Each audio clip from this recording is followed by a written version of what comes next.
Hi, welcome to Expert Hub.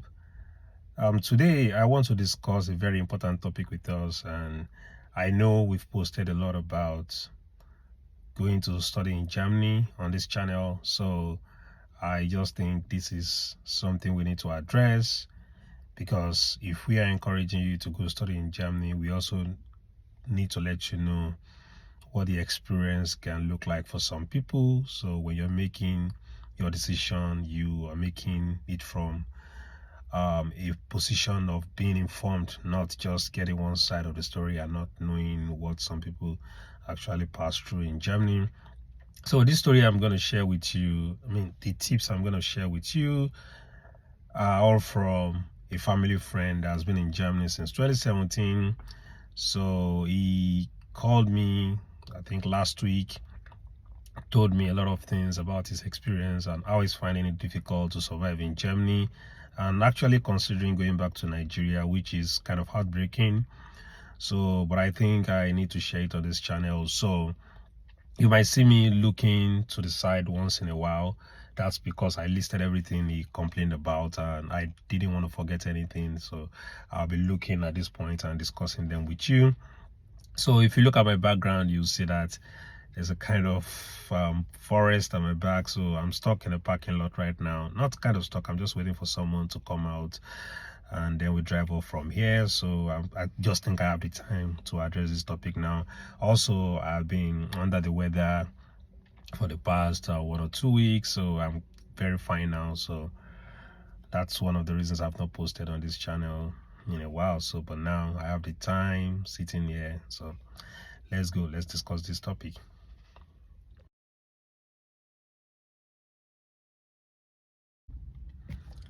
Yes, so the topic of this video, like I shared with you earlier, is that my family friend was telling me why he wanted to leave Germany and go back to Nigeria. He's actually considering the United Kingdom too. He wants to leave Nigeria, he wants to leave Germany to go to the United Kingdom or Nigeria, but he feels like Nigeria might be his best bet. Just go back to what he's already used to and familiar with. So now let's go and let me share this story with you. The first thing he talked about is that knowing German is very key.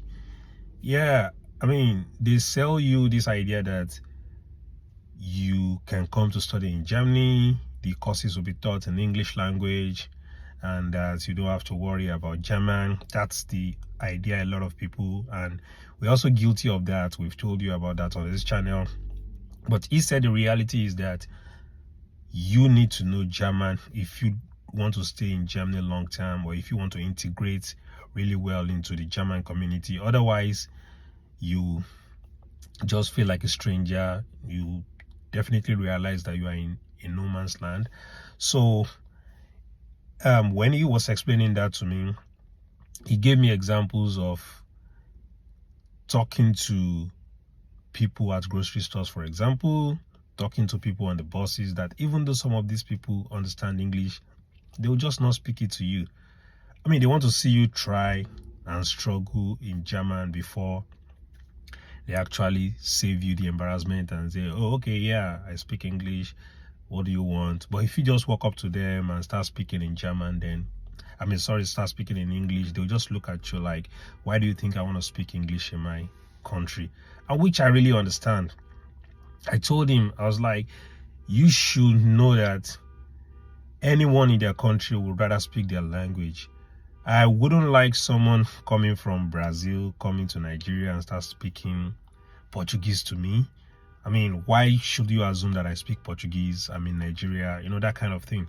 So, which I really understand. And he said that sometimes a day or two could go by without hearing a word in English, except maybe you turn up your phone, try to listen to programs in English language on your phone. So, which is kind of depressing as far as I am concerned. I don't think I can live that kind of life. So another thing that he shared with me is that most TV programs are in German, except you're subscribing for maybe Netflix, or any streaming services that are maybe done in English. If you are not doing that, paying for programming in English language, you just turn on your TV, listen to all the local channels. Many of them are in German, so it's really hard. I mean, he didn't think about this initially until we started talking, and there was TV currently on in my apartment, and it was like, oh, who's talking behind? I said, oh, it's the TV. And it was like, wow, like how good it feels to listen to TV, listen and watch programming in English. He said for him it's kind of difficult to watch programs that are in English language. That's another challenge. If you know you're someone that loves watching TV and you want your TV in the language you understand, then Germany might not be the right fit for you. Or maybe you go to Germany and you're ready to pay for streaming services that will give you programming in English language. So another thing he talked about is mental illness. A lot of people don't talk about this very much, and he admitted that too, that somehow he has a relationship, he's close to the president of the African Students Association in his school in Germany, and the number of cases of people that have attempted suicide, number of people that had to go through mental facilities just to make sure they bring back their sanity, and after that taking them back to Nigeria, that the number is really crazy, that nobody will believe that Nigerians can, or Africans in general, can go through that, because we all go this with this persona that we are strong, things like that, like white people think that they don't happen to us, but unfortunately it is not true. So from his experience, he said he has seen a lot of people that passed through that phase, and at the point they had to decide to go back to their country. So another thing is I talked about is winter depression, which I mean, that's the first time I was hearing about winter depression. So I'm not an expert on winter depression, but I can share it with you. So what is said, winter depression is it's also called seasonal affective disorder. So it's a type of depression that occurs in the fall or winter months, typically starting in late September or early October and continuing until April or May. It is believed to be caused by a lack of exposure to sunlight, which disrupts the body's natural sleep-wake cycle and affects the production of certain hormones such as serotonin and melatonin. Symptoms of winter depression include feeling sad or depressed, losing interest in activities you once enjoyed, feeling fatigued or lethargic, having trouble sleeping, craving carbohydrates and gaining weight, and experiencing difficulty concentrating.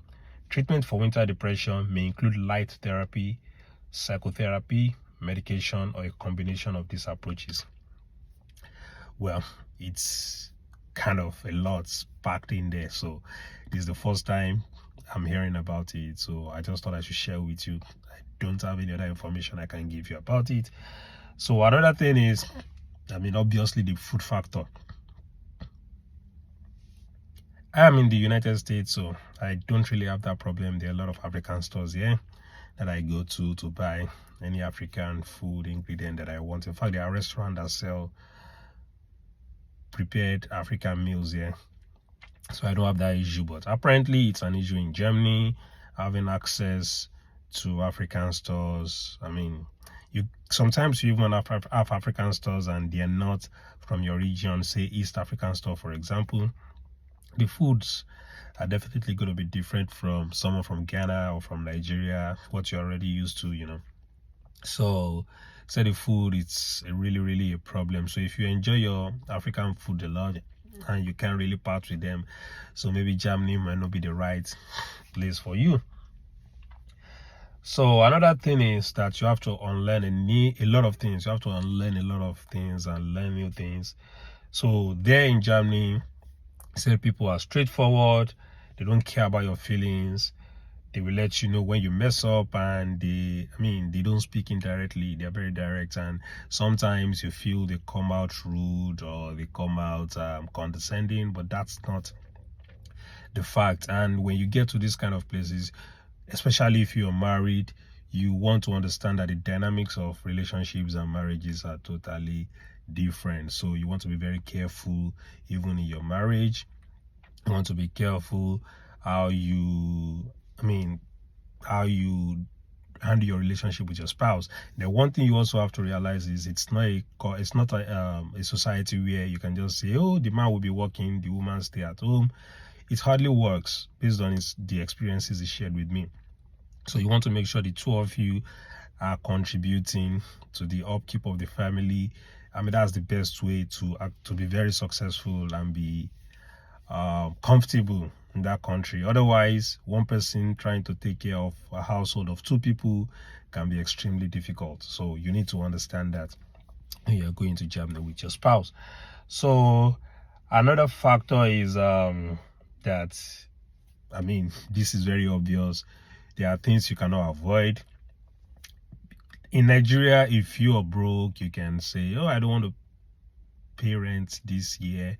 I can just hang out at my friend's place for 1 year while I get back on my feet. But that's really difficult. Even your brothers, your relatives will tell you to get on your feet, go find money and start paying rent in their house, because they're paying a lot of money and they feel like you're just freeloading. In the United States here, for example, an apartment will cost you, depending on where you live, something from maybe $700, $800, or $1,200. It can be as much as $3,000 per month. So imagine somebody now just coming to you, eating your food, sleeping in that apartment without doing anything. So you can't really rely on people to help you out here like that. You have to do your own thing. That goes without saying. So when you're going there, don't think like when you run into trouble, people will just bail you out. No, it doesn't really work that way when you are abroad. So, and things like tax, you have to pay irrespective of your situation. You can't really avoid paying tax. You have to pay your taxes. And yeah, something we are used to back in Africa is also downloading things online from any website at all. Yeah, everything is tracked.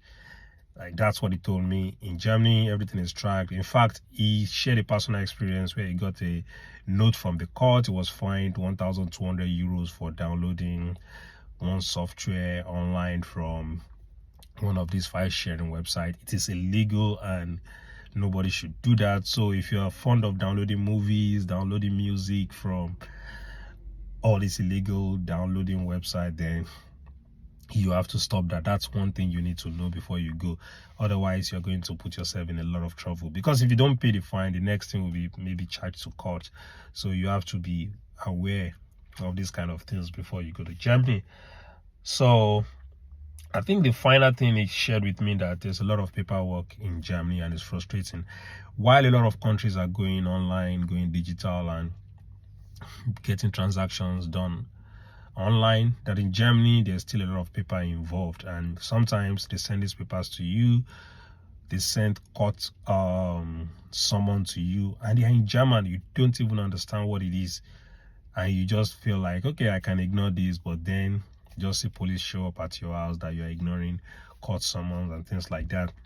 In fact, he got in trouble with I think it was his phone company. They've been sending a document that they were canceling, that something he cancelled, and it didn't went through. I think that's what he said. So they've been sending him mail every month that, oh, this thing didn't, that you've not been using your line, not knowing that the bill was piling up. At the point, it was owing them a lot of money. So you need to, I really can't remember the details of the story because I didn't write that story down, but he gave me some example like that. So like, he had to, like, at that point, he started just using his German classmates as translators. Whenever he gets a note, he takes it to them and they translate for him. Although, yeah, I told him like he should carry some blame also, because I can't imagine living in a country for 5 years and not try to learn their language. For me, it cannot really work for me. That's the kind of person I am. I can't deal with the fact that people talk around me and I don't understand what they say, let alone like talking in a different language. And I'll feel lost and feel like I'm an outsider, and I don't think I can last a few months in such an environment. So I told him like, you should have also learned the language and try to settle in faster. So yeah, and I think he shares some blame, and I think he said like German is difficult to learn. So a lot of people have said that to me, that German is difficult to learn. But yeah, well, we've seen people that did them in the past. So one thing, I think that's the final thing. But in all of this, I still know a lot of people that went to Germany and did really, really well for themselves. In fact, he's complaining, but I feel like when he tries to, because that's what I told him, like try to compare why you, try to remember why you left Nigeria in the first place. Think about the things that made you decide like, okay, I'm leaving this life behind, everything that I have here, I'm leaving them and I'm going to Germany. Think about them. Are those things still there? If yes, then you probably have it better there. Or maybe think of transitioning to a different country, because the language thing seems to be like the biggest issue for him. So why not just go to an English speaking country? Because yeah, one thing he said, it is so difficult to find a job after you graduate if you don't know German. It's so difficult to find a job because many of these jobs, especially where you have to interact with Germans on a daily basis, you have to understand German. Otherwise, so, and he also said something about I think writing, maybe it's the citizenship test or something like that, that it is also in German, which means at some point you have to learn German. So everything still circles around knowing the German language, even though they tell you like, oh, these courses are taught in English language, but they still expect you to learn German. I mean, the advice I gave to him was like, maybe when you started there, you should have picked maybe German as a minor to your program and start learning German. That way you are accountable instead of trying to learn using Duolingo or any other applications like that. So why not just, why didn't you just pick it as a minor? That way you are accountable, like through examinations, you're able to write exams and know your status. I mean, that would drive you, right? So that's what I believe. So that's everything I want to share with you. So if you're going to Germany, make sure you have a plan, know about all these things, and know how you want to deal with them if you really care about these things. So I'm not trying to discourage you from going to Germany, but I just want you to know the realities of people that are in Germany. In fact, it gave me examples of people that I know, his friends that have left, gone back to Nigeria or moved to the United States or the United Kingdom, and because they were finding it difficult surviving in Germany because of all these factors that I've discussed in this video. So if you're new to this channel, please share this video, share the message to people, let people know about these things before they make their decisions. Subscribe to this channel. We really appreciate your subscription. This helps us to, it motivates us to create more content like this for you. And so thank you for watching. We hope to see you in the next video. Bye bye.